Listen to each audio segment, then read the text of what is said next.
Hello, SLSS, the Smart Leaders Sales Society. I am super excited to be here on a Tuesday. There's lots of cool stuff coming up today, but there is a really super cool training topic on what like versus respect does for your sales process, and some questions that I was asking myself yesterday. Thanks to some awesome people in this group and some experiences that I've had as a business owner over the last couple of weeks. So I am just going to check that I am live and make sure that everybody can see me. There we go. And I will tag a couple of our dotties as well. But if you are here, if you are live with me, say hi, let me know that you're here. Let me know that you are live with me so that I'm not talking to myself, because it's always a bit uncomfortable. And hey Ariana, if you are here and you know that there are other people who you're like, they would love to be here and watching this, then make sure that you tag them and let them know too, so that they can all be here. I love that you have to jump off for a call in 10 though. That makes me so happy. I'm like, well, if you're gonna leave my life, it's like absolutely do something like that. So we're still getting used to the old business page function in here, because obviously when I go live from my mobile now, it goes live from my business page into the group, because we've linked everything together, which is awesome. And I'm going to be sharing some reasons why that's awesome next week after we finish testing it. But I'm going to say some stuff. I'm going to talk and I'm going to be putting some case studies in for the dotties specifically about how we're using it with ads. So over the next couple of days, you might see I'm out there on some Facebook ads with some live trainings and some cool stuff like that. So if you see them, give them a like. Let me know that they're in your newsfeed and that we're getting the right people. But today's training, for those of you who are starting to jump on, obviously let me know when you're here, say hi, because it's always good, is all about whether or not you want to be liked or respected. And the decision that I made yesterday, and how it can either help or hinder your sales process. This is quite a juicy one, really. And I was thinking about it today, because I had a day yesterday, I had a Monday yesterday, and I don't know whether anybody else has these, but I had a real Monday yesterday where I got up and I was like, oh, it's Monday. You know, and I had one of those days. And I know that the popular thing is to be like, oh my gosh, you know, I get up every day and I'm so excited to work in my business. But the truth is sometimes I have a Monday and I'm just like, oh, you know, I love my clients and I love my work, but I'm having a Monday. And that's just normal. Hey Sam, and Rebecca, yay! Rebecca actually messaged me just before this and was like, I need my Jess fix, so I'm excited to be here. So I'm gonna talk about an experience that I had and that I've had over the last 3 years in my business, but that I've had more prevalently over like the last 6 months. And as I've been going through different changes and up-leveling and changing my business model and things, this has come up again and again and again. And we've talked about it a couple of times in this group, but I don't think we've had a discussion about what that real impact is and the financial impact that it can have. I love it, Rebecca. I'm so excited you're live. I'm so excited too. And like I was saying, we're really having a problem with notifications at the moment, because when I go live from my mobile, I'm going live from my business page in the group because it's all linked. So some people aren't getting notifications. So if you know that there are people who would want to be watching this but aren't here, please tag them so that they can come back and view it later, because a lot of people haven't hit the follow button yet and aren't getting the notifications when I'm going live. So anyway, over the last 6 months, when I've been up-leveling and going through different things in my business, we've had a lot of conversations in here about authenticity, about truth, integrity, you know, and what that does for your sales process. And the general consensus has been, actually, that when you are authentic, when you're real, when you tell the truth, when you are selling from a place of service, that actually your sales go up and it's really great, and you start to create and cultivate that audience of raving fans. And I had this conversation with someone, not conversation, but someone got pretty aggro with me a few weeks ago because I used a lot of cliches, and one of them was raving fans in a post. And actually, I don't think there are any other words for it. You cultivate a tribe in the online business world, and it's really important. And to cultivate that tribe correctly, it means you have to be real and you have to be authentic and stuff. Now, it's interesting that when you start being real and raw and authentic, you can also start to get some different boundary, not issues, but different boundary kind of quirks that come up. And that was something that happened to me recently. And I was reminded by a very good friend of mine, the phrase, do you want to be liked or do you want to be respected?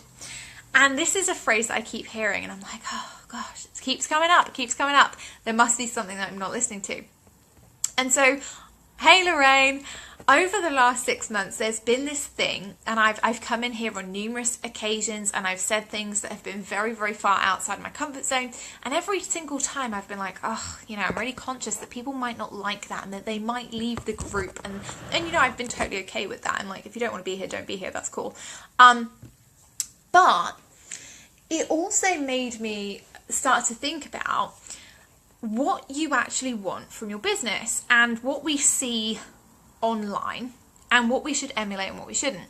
What I mean by that is that when I started out online, there weren't really that many people doing online stuff, right? There weren't that many coaches. There weren't that many web designers or VAs. It was all relatively new because I'm obviously like an old dog when it comes to internet marketing and stuff. But when I started out, there were like a few leaders in the space, and there wasn't really anything else. And these people started, and they're still very well known. They're people like Ali Brown, Marie Forleo, those kinds of people.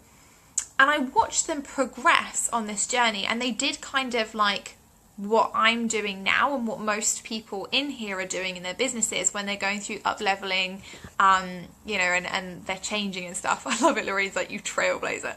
Well, I'm not, but I'll take that. Take the compliment, right? Or in Denise Duffield-Thomas words, I receive that. But yeah, and it was really interesting to me because I was listening to this podcast with Ali Brown, who's someone that I really, really respect and admire. And then I was having a conversation because yesterday, if you are in my cash creation group, you'll know that I had to deliver a fairly tough message yesterday. I had to do some tough love. And honestly, I was devastated, right? And I hate it. The one part of my job that I really, really don't like, the one part of my business that I don't like, is when I have to say things that I know that are gonna not really go well for people, right? When I have to deliver a difficult message, or when I have to say the truth and I know that actually it's gonna sting a little bit, and that sucks. That's the bit of my business that I wish that I could just get rid of. It's the bit that I wish was not there, but it is. And the reason that it's there is not because I just enjoy, like, you know, sadistically being like, oh, that's crap, or, you know, winding people up or anything. It's because I'm there to get people the best results. And I was talking about this yesterday after I delivered the message. I was talking to one of my colleagues and saying, oh, I had to have this really kind of tough talk, and it made me feel really awful. Like I knew that it was a tough message to deliver, and it was really tough for me to have to say it because I knew that it was going to be a tough one to receive. And they were like, well, how do you feel about it? And this is where we started having this conversation. And I was like, well, I knew it was a message that needed to be delivered. And I know that it's in the best interests of everybody to deliver that message and to make sure that it's very, very clear so that they can get the best results, so they can have the best experience, so they can have the best achievement. And they were like, so what's wrong with that? And I was like, well, I worry that people might not like me. Has anybody ever, you know, anybody else in here ever felt like that they're like, if I deliver the hard truth, if I drop the truth bomb, if I say the hard thing, if I deliver the message that's difficult, have you ever thought, oh, what if people don't like me? Because I do, like, genuinely, I'm hands up, you know, I absolutely get it, and I feel it. Ariana feels it, right? Because it's hard, because you know, you worry about it. And I don't know whether anybody else also does this, but I remember when I first started dating Sam, and we would argue because, you know, we're not perfect. And we will, I used to worry that when me and Sam would argue, I was like, I will never, you know, I always used to be really careful about what I said, which is probably a good thing, but I'd always be really careful because I'd be like, what if he just decides he doesn't like me anymore? Like, what will I do? You know, because obviously I was like, I'll never get another boyfriend. But it's the same thing with your audience. Exactly, Rebecca, I always worry that people won't like me. It's a throwback to my school years. And it's really interesting because I was having this conversation with my colleague and I was like, it was the best decision I could have made. It was the best thing for the group. It was a tough message to deliver, but I firmly believe it is going to have the best outcomes. And she said, would you rather be liked or would you rather be respected? Isn't that a powerful question? Would you rather be liked or would you rather be respected? And I was like, ooh, and there was that kid part of me, there was like that 16-year-old who was like, I want to be liked, everybody like me, everybody love me. And then there was the other part of me that was like, I don't give a shit about whether I'm going to be liked or not. I want my clients to get epic results. And sometimes that means that I'm not their friend. It means that I am there as a coach to be like, hey, let's go back a minute and let's look at your goals and let's start actually doing the work, right? And it was a big realization for me, and it was something that's happened over the course of my business a couple of times. Like, it hasn't just happened once, but I'd never heard it put quite so clearly. Like, do you want to be liked or do you want to be respected? And I think that the thing is that when we talk about this a lot, we're like, yeah, I want to say the hard things, I want to drop the truth bombs, I want to be candid, and people are always saying this to me. They're like, Jess, you're so open, you're so transparent and stuff. But I have the same feelings that everybody else has. I don't know whether anybody feels like sometimes I'm immune, or that my skin is like rhino hide, or that I just don't worry about it. But the fact is I do. You know, before I hit post on something that's particularly vulnerable or something that I think, oh, that's going to make people, you know, either rise up and go, yes, I love it, or, oh my God, I cannot stand Jess anymore. Of course I have that moment where I'm like, oh God, people aren't going to like me. And then I'm like, do I care? And I was doing this thing today, so I was asked by The Guardian, which is a newspaper here in the UK, to write a letter to my younger self. And I went back, for those of you who've been in the group for a little while, you remember we did a Standing in Your Truth challenge not so long ago. And I went back to that video and I was like, right, okay, and I was watching it again and I was looking at my letter to my younger self. And I was making a few edits to what I wanted to put in The Guardian. And the one thing that really came out for me was that if I was giving advice to my younger self, it would be give 0 Fs earlier on in life. Because I spent a good portion of my teens, from probably like 14 to 22, worrying about what everybody else thought, and I made all of my decisions based on, you know, did my mum think it was the right decision, did all my friends think it was the right decision, did my dad think it was the right decision, did my boyfriend at the time think it was the right decision? And actually all that would happen was I ended up making a ton of decisions that other people really wanted, but that I was like, oh, bummer, you know, it wasn't what I really wanted them to say, right? Ariana, I even asked Tom the other day if I could respond to the person on the thread. Then I thought, what the hell? I love that. And that's it. And that's when I looked at it. I was like, that's the one bit of advice I would give to my younger self is give 0 Fs. Like, if people don't like me, that's fine. And we've talked about triggering in here. And I've been like, if something triggers you, it was obviously meant for you. And you should be looking at, okay, why is it making me feel that way? Is there something that I need to be doing differently? Or is this something that actually I really just don't resonate with, right? And it made me kind of realise that we go through these things in business, and it made me think about the impact that it has on sales. Lorraine, it's always like that with nutrition. You tread on eggshells instead of saying, hey, your health problems are because of your sugar and alcohol intake. So sort your life out. Exactly. And if people said that to me, I'd be like, okay, fine. And Louise, yep, but you're saying these things because you want your best for your clients. Exactly. Heather, I used to worry until I got into the habit of looking at the source. Do I like and respect this person that doesn't like me? If I don't, then why do I care? Yes, exactly. And this is the thing. And, you know, obviously when I say I was talking to a colleague, it was Heather. that asked me the question, would you rather be liked or respected?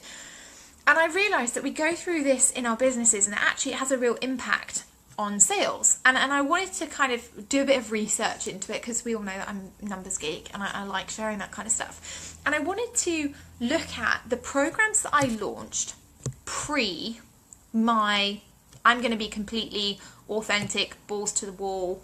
If you don't like it and it's unfiltered and it's not for you, then that's cool, but you can find someone else to follow. And if you know, and then post that kind of moment. So we're talking about pre-October last year and post-October. October, obviously, I just did nothing because I was doing all the head stuff, right? And when I looked at it, it was interesting in that the people who bought post-October, so post the I'm going to be me and I'm going to be unfiltered and I'm going to do what I feel is right, regardless of whether that makes me the most liked person on the planet, actually have been way more upfront about the goals that they want and about the desire that they have to do different things and about the changes they want to make and the impact and all that kind of stuff. And not only that, but the people who have joined my community since I did the, okay, I'm going to be me and it's raw and it's unfiltered and it you get what you kind of see kind of thing, have been so much more engaged. And the group has been so much more engaged, and we've had interesting conversations, and we've done pioneering things. Like we were the first, or one of the very first Facebook groups to actually cull members that weren't engaged. That wasn't something that was seen in any other group. We did it in here, and we did it really successfully, and the community came together, and it was epic, and I've trusted my own instincts. And actually what that's led to is higher financial rewards, because I'm like, hey, this is actually what this is going to do for you, rather than worrying about, oh, okay, well, how can I phrase this in a way that everyone's going to like it, or that I'm not going to offend these people that feel like this, or this person that feels like this. Instead, what I've actually done is cleared a path and said, okay, well, this is where I draw the line, and this is where I sit on this particular issue. And if you want to fix that, or if you want to create that solution, over here to this side of the line you come. And if you're not, like, if you don't agree with that, or if that polarizes you and it's not your jam, you go over to that side of the line. And that's made it more successful financially.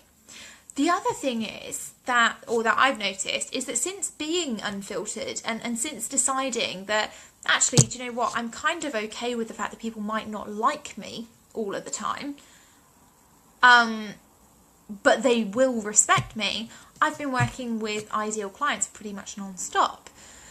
Not that I wasn't working with ideal clients before in my business, because I was, and I was really fortunate, but actually it's really changed the people that have been coming into our automated funnels and things like that, who have then been coming into other things and been getting more engaged and working in different areas of my business, which I think is really, really interesting. And the reason for it is because although although I still have that propensity to be like, oh gosh, what if I say something that will really offend people? And I never want to say anything that would intentionally upset anybody. I also don't care. And that's a big statement, right? That's a bolder statement than I probably wanted to make. But I don't care if people like me. I care that they respect what I'm doing, and they respect that I'm genuinely acting in their best interests, whether that's because they're in my free community, whether it's because they're in one of my paid communities, whether it's that they're working with me one-on-one, whatever that might look like. That's what I care about. And I thought it was really interesting to analyse the stats and to say, okay, well, this is what it actually looks like, so that when you're sat there worrying, can I say this? Can I put that post out there? Can I really be that bold? Can I make that polarizing statement? Is that really the line that I want to take? And you're on the fence. My advice is hit the button. Because honestly, it's actually been pretty liberating, if I'm honest, to just be like, oh, well, you know, if they don't like me, they can go. That's cool. Because I don't want everybody to like me. I want my clients to get results. That's at the top of my list. I want my community to be supported and get value and network with the right people. And that's important to me. And yes, I want people to like me. Like, I want people to think that I'm a nice person, obviously, because, you know, it's really uncomfortable if people think I'm not a nice person. But I'm not obsessed with them liking me anymore. I'm not obsessed with people kind of, you know, having to feel like, oh, I really like Jess and da-da-da. I love it when people like me. Obviously, I'm a normal human being.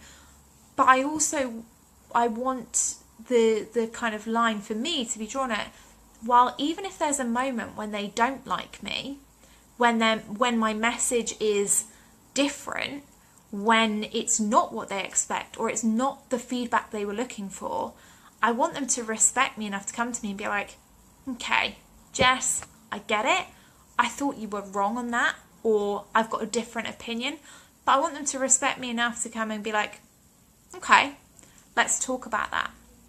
Rather than being liked and having people be like, oh, well, maybe, you know, that's cool or whatever. Do you see what I mean? There's a difference there for me. Hey, Sam and Emma. Love it. Sam, integrity is everything. It is.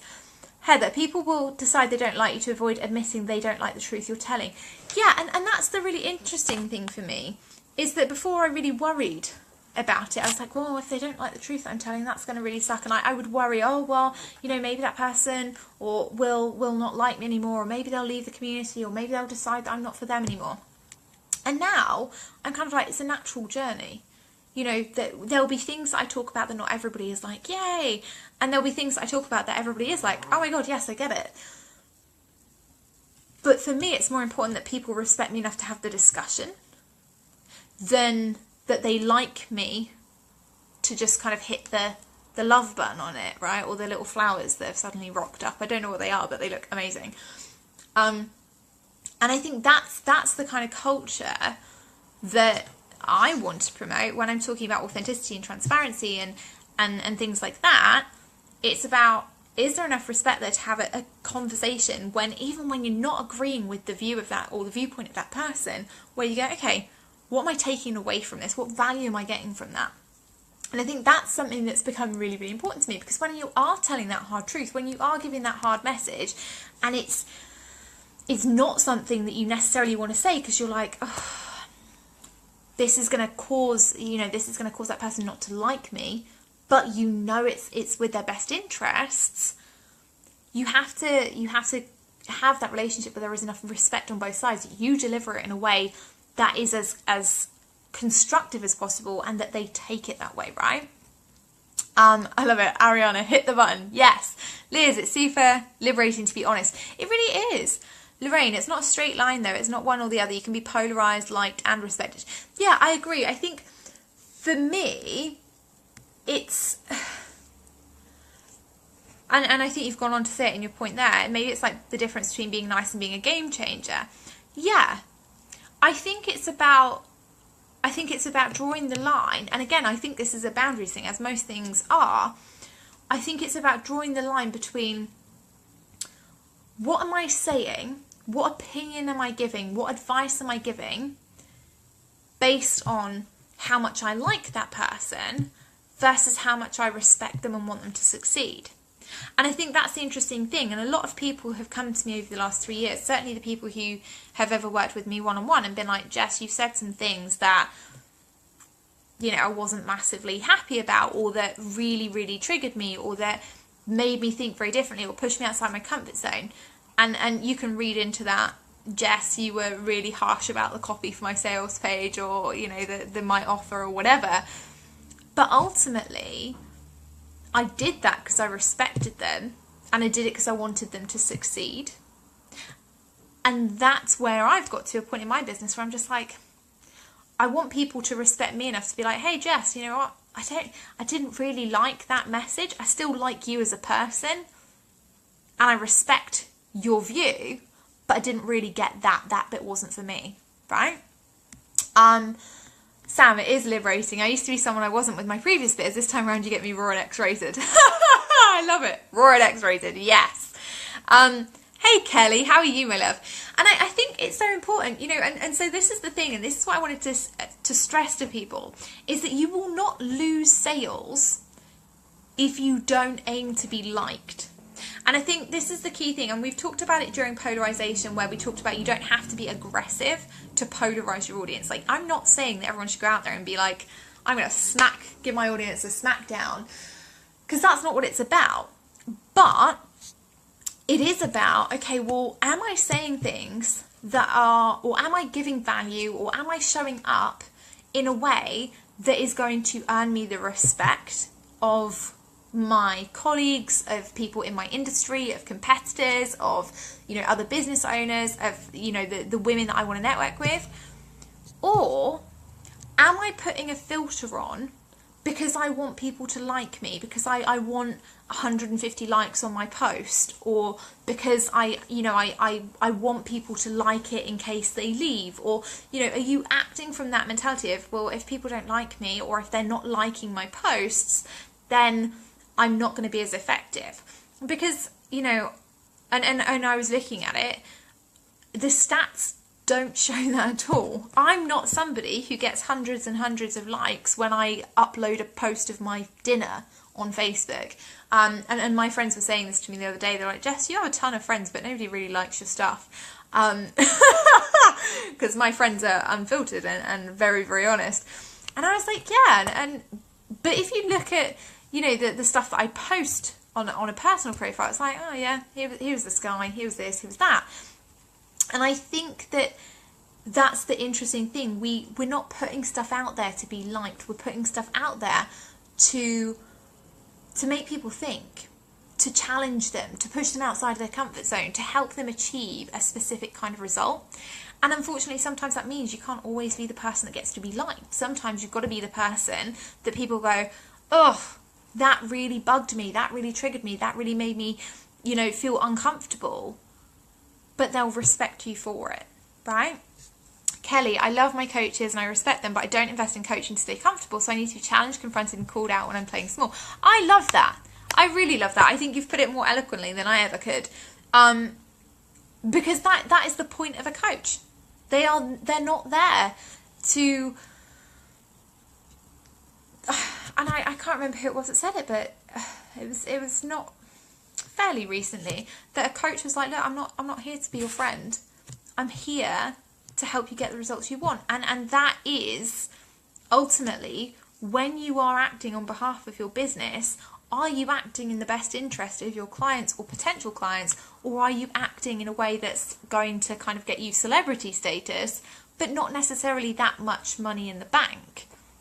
You know, and that's what we've got to start thinking about, because sometimes the things that I've said that have been and actually most of the time, based on the stats, the things that I've said that have been the hardest to deliver, or the posts that I've created that have been the things that I'm like, oh, this is going to really not sit well with some people, have been the ones that have been the best, because people either identify with them incredibly strongly and they're like, yeah, or they're like, I'm done. Yeah? Lorraine, removing expectation from our work is liberating. Do what you love and put it out there and don't expect anything from it. Yeah, and I get that. And I think it's really interesting for me, because I've been doing some digging into it recently, and there were a lot of things that came up. You know, when I looked at it, and I was like, I wrote a post recently in here about, you know, are we embarrassed to be empowered? One of the things I really hate, like I honestly cannot bear it, is when people are like, oh, I'm a fempreneur. I'm just like, I don't want to be a fempreneur. I want to be a business owner. I don't want to be judged because I'm a woman. I don't want like special treatment because I have boobs. I want to be a successful business owner in my own right. And so I get that it's just a term, but it was one that really bugged me for a really long time. And I'd never said it because I was like, oh no, but you know, I like all these people who are like, oh yeah, you know, you're a fempreneur. I like them as people, but I bloody hate being called one. I really, really do. there were just things that came up for me over the last couple of weeks. Someone said to me, oh, you're not heart-centered because you have a legal team. And I was like, God. And it was this kind of stuff.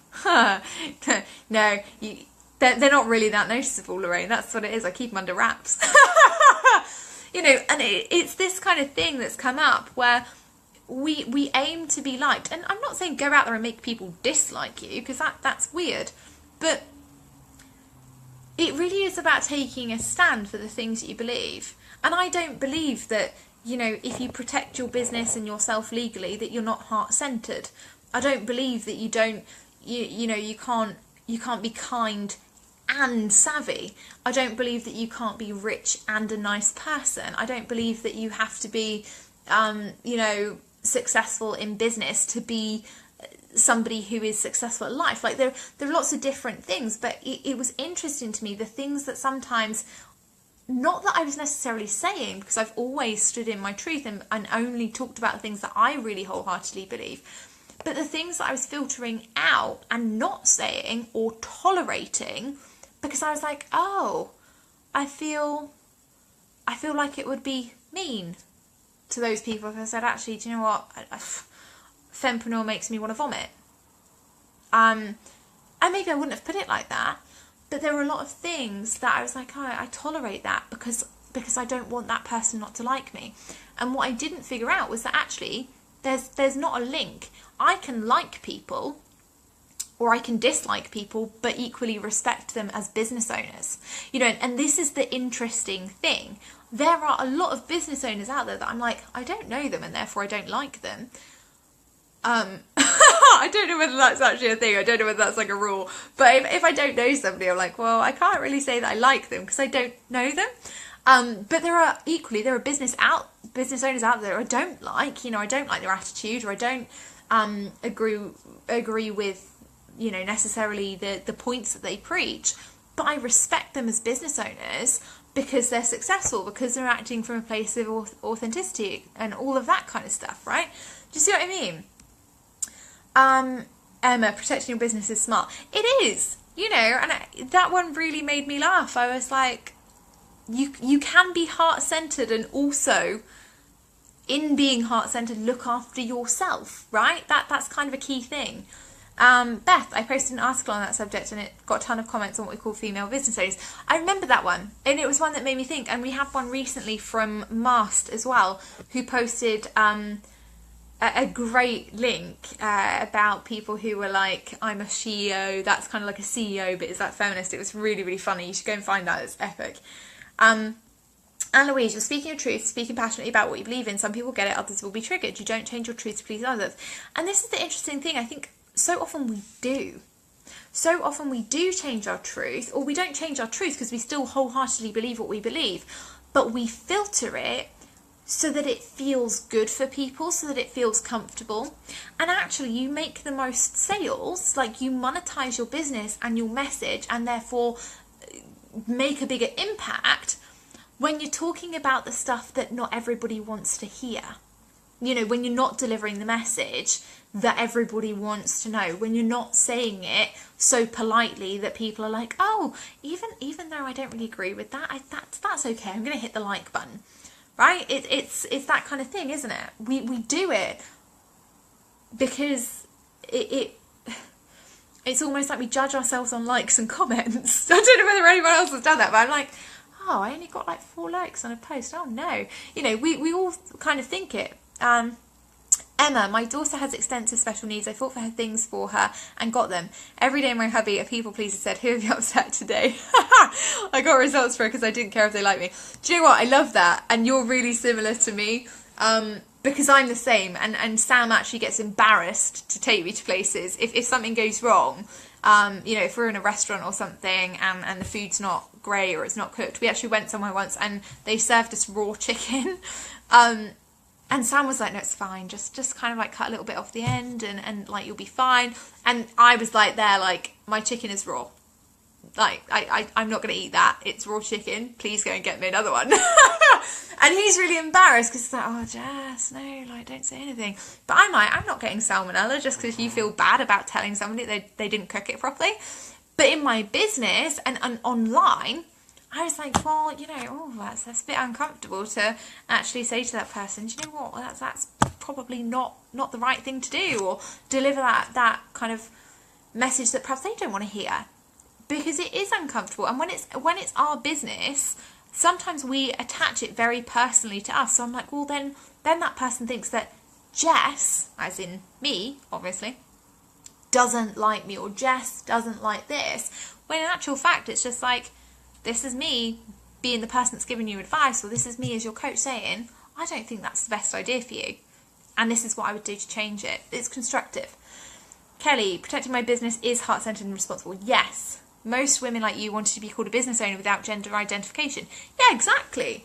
You know, it's a really interesting thing, and I was thinking about it, and I was thinking about it yesterday, and I was thinking about it today, and I was looking at the stats, and I was like, you know, when we look at things, and when people come to me, and most often the thing that people will say is, I don't want to say the white elephant in the room. I don't want to go against the gurus in the industry. I don't want to call anybody out. I don't want to point out that my clients haven't done X, Y, Z to them because it might make them feel bad.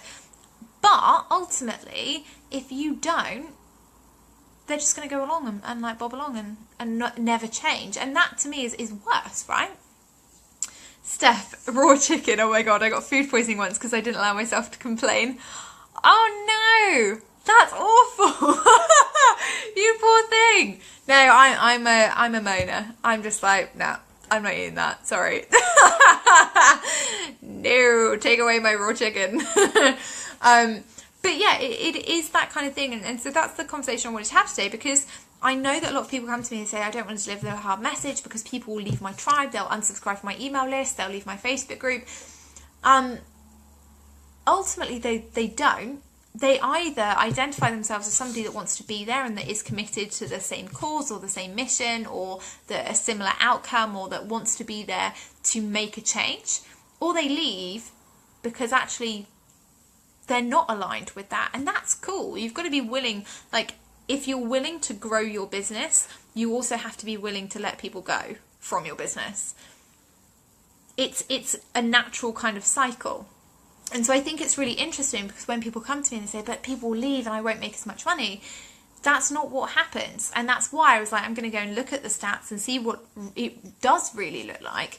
And it turns out that when you are, like we always think, when you are in your truth, when you are saying the things that nobody really wants to hear, and you know, that are hard messages to deliver, actually that is when you make the most money, because that's when you fully step into your message, your mission, and it's when you make the most impact and the most difference to your clients, to your communities, and all that kind of thing. So I know that it's really tempting to people please, and I was a people pleaser.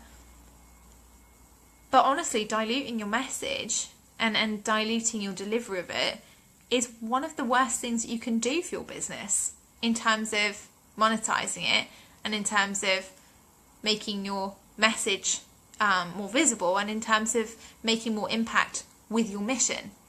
You know, and that's what I wanted to say today. It's not about, and I guess the title was wrong, you know, it's not about liking versus respecting. It's about, are you doing the right things? Are you acting in the right way for you and for your clients with their best interests consistently? Or are you filtering the bits that you think might cause them temporary pain? Because that temporary pain is only temporary, and it will help them get to a bigger and better kind of place. It just sucks to have to be the one that rips the band-aid off sometimes. Steph, I know I was young. These days I always say something if it's off. I step more into my power. Before I was a huge people pleaser. I love that. And this is the thing, like, it was really interesting. Like I say, I was writing this letter for The Guardian, letter to my younger self, and I was like, the only real thing that I wish that somebody told me is, and people actually did tell me this, they were like, don't worry about it. If people don't like you, that's fine. But I was like, no, it's not. I need to be loved. The only thing I would change is that actually I don't want to be liked. Or not that I don't want to be liked. I want people to like me. I want people to think that I'm a nice person. I don't want people to think that I'm a bad person or that I go out and intentionally upset people. But it's more important to me that I'm respected, and that actually when people give me money to change their business or transform something or help them achieve a specific goal, that they actually get to that result. And if they don't like me on the journey, or they don't like me for parts of the journey, that's cool. You know, I'm not going to sit at home and cry about it, as long as whatever it is that I'm saying and doing and the action that I'm taking is helping them take action to get to where they need to be. Lorraine, love how geeky you are about stats. I think I need a bit of that. I love statistics. I'm really boring. I'm just like, I am really, really dull. But yeah, no, I love a good stat. I love it. I love a good metric. I don't know whether anyone else is doing this at the moment, but I sat recently, because it's tax time, just as an aside, sat recently at tax time, and I looked at where my business was last year in terms of like how much money it had made, how many publications we've been featured in, PR opportunities, brand visibility, awareness, all that kind of stuff. And then this year, I'm going to release the stats on that soon for the Dotties. But it was really, really interesting to just be like, oh, that's really cool. I didn't realise I'd done all that stuff. So yeah, if anybody else is feeling like that, just look back in your business a year or 6 months and see how far you've come. Anne Louise, I used to be a people pleaser. Now I have to share what comes in intuitively for a client. If I don't share it, I'm not serving them at the highest level. And that's the thing, isn't it? I think that's the difficult line. And for me, for so long, I was like, I just have to, you know, not necessarily with my clients. I've never been like with my clients, because, you know, they're paying me to get them in and get them done. But certainly with like communities and stuff like that, I've always been like, maybe I need to filter it, because, you know, we don't want to make anyone feel uncomfortable. We don't want to make anyone feel like they're like out of the loop or whatever. Whereas now I'm like, actually, I want to trigger people, because triggering them means change. You know, that's the really interesting thing for me. Neve, love this. Yay, Neve, you're here. Whoop, whoop. I'm coming to see you in June. I'm looking at dates. Steph, dang Jess, you're like a walking computer. I love it. Too many numbers for me right now. I've got to work through that resistance. Yeah, you know what? I guess stats aren't sexy. Like, that's the problem. They're not sexy. It's not sexy to look at bits of paper, but it's really cool to see the journey. Like, that's the kick that I get out of it. Lorraine, can't wait for that. Did my accounts and comparison today. Yay! Oh, let me know how that's gone. Beth, how do you keep track of all of it? I keep track in Trello of just like, so every month what we do, or what I do, is I go into Trello and I set goals for the business every month and for me. And so that, like we've had in here before, and I've done lives on them, where you have your top 3 goals. So financial goal, branding and visibility goal, learning development. Then at the end of every month, I go back and I'm like, okay, here's what I did. And so I'll write, you know, got featured in XYZ, made this amount of money, so that I can look at, you know, did I actually hit the goal? Did I actually do anything with it? And then it's really useful, because obviously when I go back and look at that from a yearly perspective, and I look at last April versus this April, it's really, really handy, because I can go, okay, well, where was I then? What were my goals then? Where are my goals now? And what does that look like? How far have we come in between? So yeah, very, very basic, and Trello's free, so anyone can do it. But I just find it really, really helpful. But yeah, so are there any questions on any of that? Or is everybody like, okay, cool, I'm off to trigger as many people as possible? Or is there anyone like, ooh, this makes me so uncomfortable and I'd rather stick a pin in my eye than, you know, make somebody choose between liking and respecting me in a certain moment? Because believe me, I've been there. And I think you know, we do have to remember that it is normal to feel like that. You know, there are always going to be posts that you put out, there are always going to be lives that you do, there are always going to be videos or podcasts or uncomfortable questions or situations where people might not like you for that minute. And my mum used to say this to me as a kid, because she's the wisest woman I know. She used to go, there are times when I love you but I don't like you, and it's usually when I was doing something like awful, right? And it took me a long time to be like, there are going to be times when my audience doesn't necessarily like me, or my client doesn't necessarily like what I'm telling them at that moment in time, but they will respect it. And because they respect it, they'll take action on it. and it will have a major impact for them, and it will lead to some kind of major change for them. And that's more important to me, is making sure that you guys get the best support and advice and help. And sometimes if that means that people don't really like me for 10 minutes or 2 days or 3 weeks or just ever, that's cool. Ariana, I have to get myself more used to it, that's all. Yeah, and I think it is just a case of settling it in. You know, getting used to kind of not filtering things and putting it out there on a post and being like, okay, well, some people are not going to identify with this at all, and they're not going to like it, and that's cool for you people. You don't need to say anything. For everybody else, go for it. Like express the opinion. Tina, hello. Hey! I was reading that like it was a normal comment, and I was like, no, hi Tina, obviously. Beth, I say that to my kids all the time, you don't have to like me, you just have to mind me. Yes, exactly, and this is the thing, like, my mum said it to me all the time, and now I'm like, I'm literally my mother, I've just turned into my mother. You don't have to always like me, as long as you respect me and get the fact that I'm telling it, or I'm giving you a message, or I'm saying something for the benefit of my audience or for you as my client. I don't mind if you don't like it, or if you don't like me in that moment, that's cool. Emma, we might not like what others do, but the action or behaviour is very different from us as a person. Yes, exactly. And that's the key thing. And I think, again, like we were talking about earlier, right? You know, it's never personal. And this is the thing, and I think sometimes when we're in online business, because we spend a lot of time like on social media where it is a personal platform, but we're not using it personally, we're using it for business, sometimes people take things differently and they associate that with us as a person, but actually it's not. It's like, look, this is just me doing my job. This is what I do. Lorraine, acting with integrity always ensures you're respected. If people don't like you, it can be because you're triggering something deep inside them they might be unaware of. On the surface, they'll throw a strop, but the universe will keep throwing them more triggers till they get it. Yeah, exactly. And there were lots of people that triggered me in my business, and I'm sure that, you know, when I was sat there being triggered at the beginning of my business, those business owners didn't even look my way and go, oh God, well, Jess must hate me because she left my group, or oh my goodness, Jess, you know, hasn't emailed me back yet, or whatever.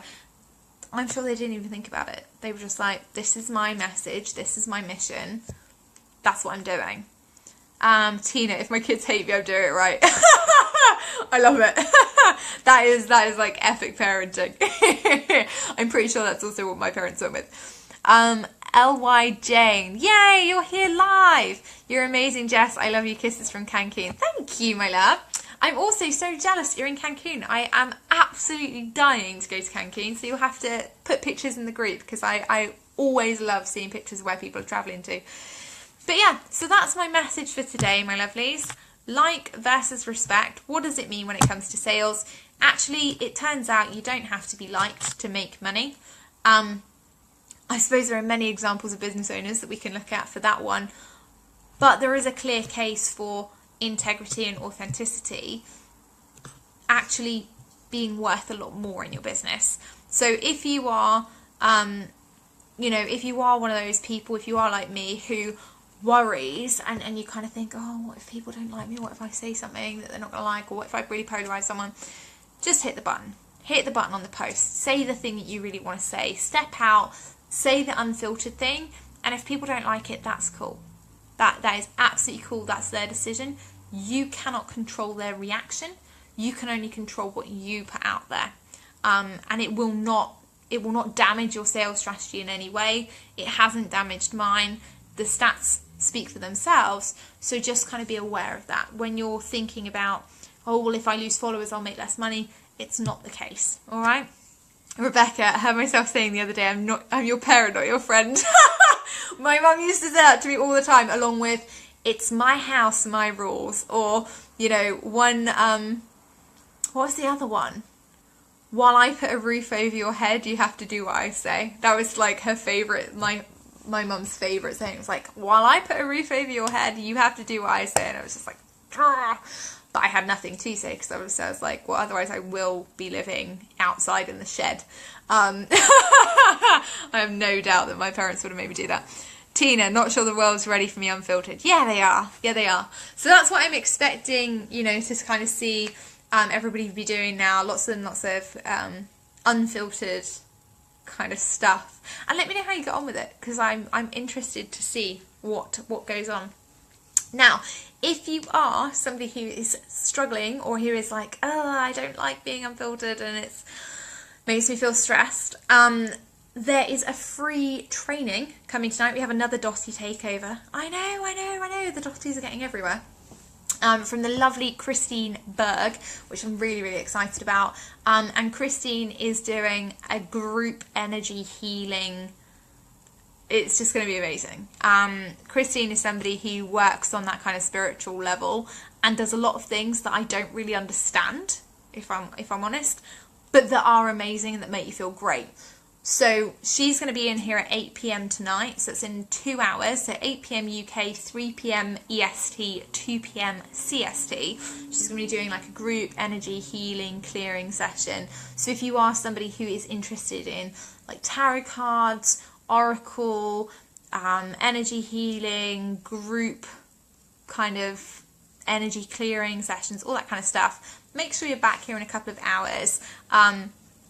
And hop on with Christine. I'm going to be here because she's epic, but she's going to be here doing all of that kind of stuff. It's going to be so fun, you know, so make sure that you kind of pop in for that, especially if you're somebody who's like, oh, raw unfiltered freaks me out. Get in here, get Christine to like chill you out, clear the energy, clear all the toxicity, and you'll be away. Steph, sounds cool, my kind of thing. Woo woo goodness. Yeah, I love that. Lorraine, that's going to be amazing. Christine Berg is fantastic. She is awesome. Steph, I love how awkward this topic is making you feel. It's totally not your thing. So cute. Yeah, no, I've got no idea. And I say this all the time. I get a lot of clients who are like, I'm really spiritual, and I'm like, I really want to be. I'm trying. Like, I'm really trying my best. I've just got the text that said White Hot Truth by Danielle Laporte is being delivered next Wednesday, which I'm really excited about. But honestly, I'm about as spiritual as a plank of wood some days, because I'm just like, you know, I'd love to do it. I really would. And I've even sat there, and I was saying this to my coach the other week, I was like, I've sat there and I've tried to journal. Like, I've sat there with a pen and a blank bit of paper, and I'm like, there's just nothing in my brain. So my connection to the universe is being worked on. I'm using my universe muscle. That's what I'm trying to do. But yeah, so Christine is going to be here in 2 hours. It's going to be amazing. Please hop on and join her if you're interested in that kind of thing, because it is going to be amazing. She is absolutely epic, and she's really, really funny. So if you like people with a wicked sense of humour, she's going to be absolutely for you.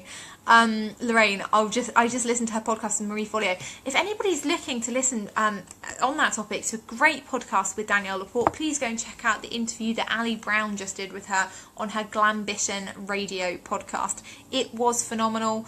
They talked about some epic stuff, and there were a ton of quotes that I actually pulled out and I wrote down on my little post-it note list for blogs and stuff like that, because they did a wicked interview. It's absolutely hilarious, and they covered some really, really cool topics. Ariana, I'm with you, Jess, no room for me. You'll get it when you're meant to. Yes, exactly. It's still downloading. I feel like one of those old computers who's waiting for like a disk drive instead of a floppy drive. That's me when it comes to woo. A floppy drive. All right, my lovelies, I will be back in here tomorrow. We're going to be talking about some simple sales strategies tomorrow, and some polarization techniques that can really work for your sales pages. It's going to be awesome. And so I will be back in here tomorrow. Tomorrow I'm going to be here at 7 p.m. So it'll be 7 p.m. UK, 2 p.m. EST, 1 p.m. CST. And I'll be back. We'll be talking about how you can use polarization on your sales pages to be super successful and snazzy. Tina, can you let me know where the podcast can be found? Yeah, so it's on iTunes. and it's free, and it's called Glambition Radio. And if you type into Google, this is how I found it, tech queen over here. If you type into Google Ali Brown podcast, it literally comes up. It's the first thing that comes up, and you spell it ALI and then Brown, and it will come up iTunes, Ali Brown podcast. You can just hit the play button, it does it all for you. But yeah, it's amazing. So have an epic evening. I will be back tomorrow. I will see you guys in here later if you are going to be around for the energy clearing healing session with Christine. And then I'll be back in here tomorrow. Yay! See you soon, my loves. Bye.